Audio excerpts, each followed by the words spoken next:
On January 16, 1878, a Wednesday night, Fayette County resident Tom Turner, a black sharecropper working the white farm of Ike McIsaac, was raised from his bed by a group of hooded men shaded in moonlight and shot 5 times.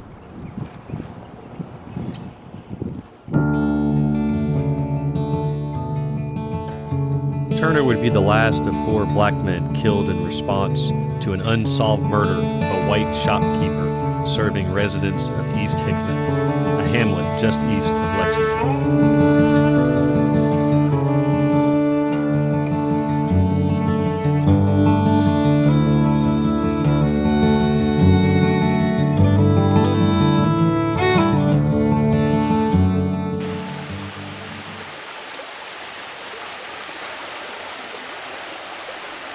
We do not know much about the life of Tom Turner. The name appears in Fayette County's colored marriage registry for a February 1868 marriage to Hannah Howard. According to Hannah, the couple began their married life working the farm of a William Pettit along the Richmond Pike. In the main, though, what we know of Tom Turner concerns not how he lived, but how he died.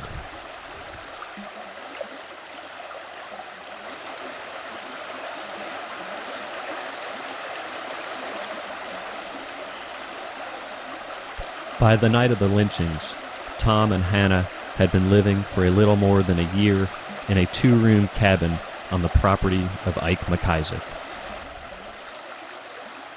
The McIsaac farm was located 10 miles southeast of Lexington, Kentucky, on a rise of land hedged between the DeLong and the Walnut Hill Pikes. Its far side was drained by Shelby's Branch, a small tributary of the East Hickman Creek. The branch was so named for its first gringo owner, Isaac Shelby, who in 1824 deeded its headwaters along with another 2,800 acres to sons James and Thomas Hart.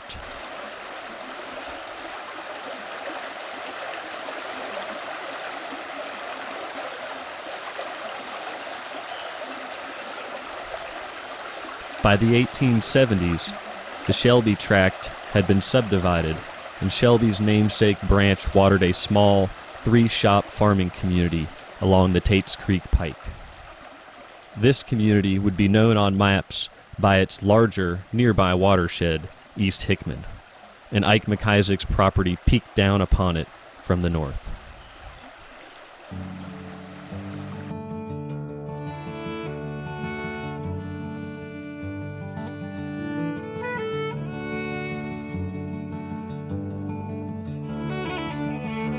It was in East Hickman that Jacob Shootman was fatally wounded on the early evening of December 21, 1877. Shootman lived with his family on Shelby's Branch in East Hickman and ran a general store on the Tates Creek Pike. On the afternoon in question, some assailant axed Shootman in the head while he was at work. The white shopkeeper would die 4 days later from his wounds, at home, surrounded by family and friends.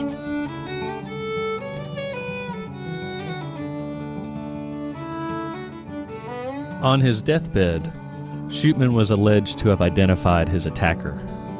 Newspaper accounts suggest that a group of the area's white residents had paraded a number of black men in front of the dying Shootman and his family, and then hung the man whom the shopkeeper was alleged to have identified.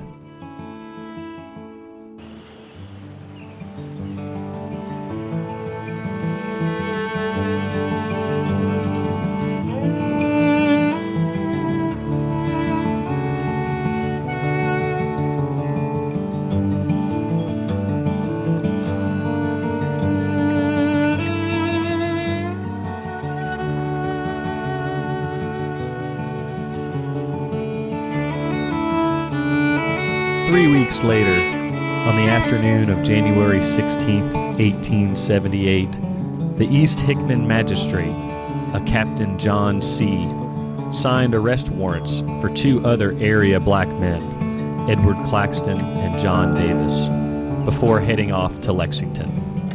These warrants alleged Claxton and Davis's complicity in the Shootman murder. The two men were apprehended, possibly while working the fields at a nearby landowner's farm, and held for the night at the East Hickman schoolhouse along DeLong Pike, presumably so that Magistrate C could return the following morning to perform a proper and fair trial. The trial would never occur. The men would not live through the night.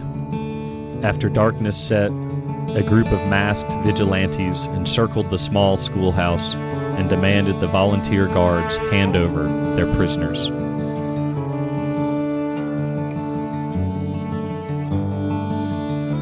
Claxton and Davis would be found less than a mile east of the schoolhouse in an area known as Simpson's Woods, hanging from two trees 100 yards apart, with notes affixed. Those shall not be taken down before 10 o'clock. These notes were signed KKK.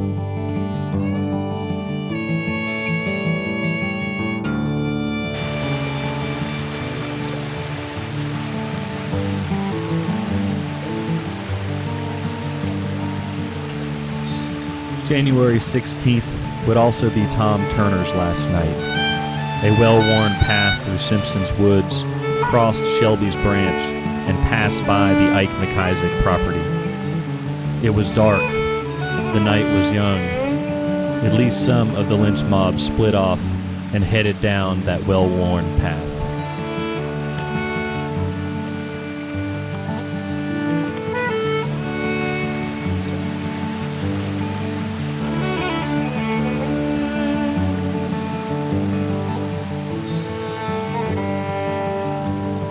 It was dark. The moon was the only light. I was lying on my side of the bed with the baby. Tom was on his side.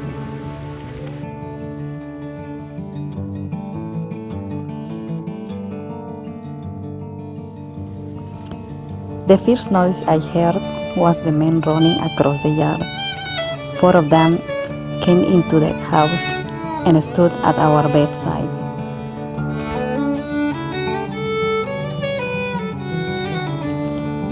The men tried to blindfold Tom with a window sash that one of them tore from our walls.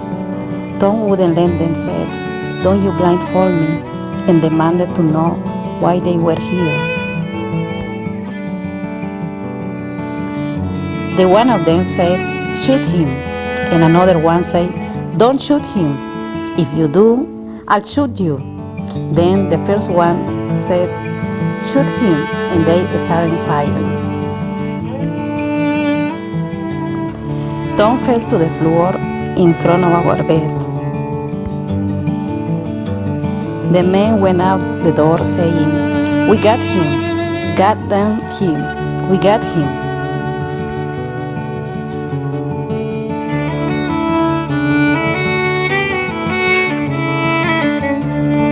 I didn't make a sound the whole time.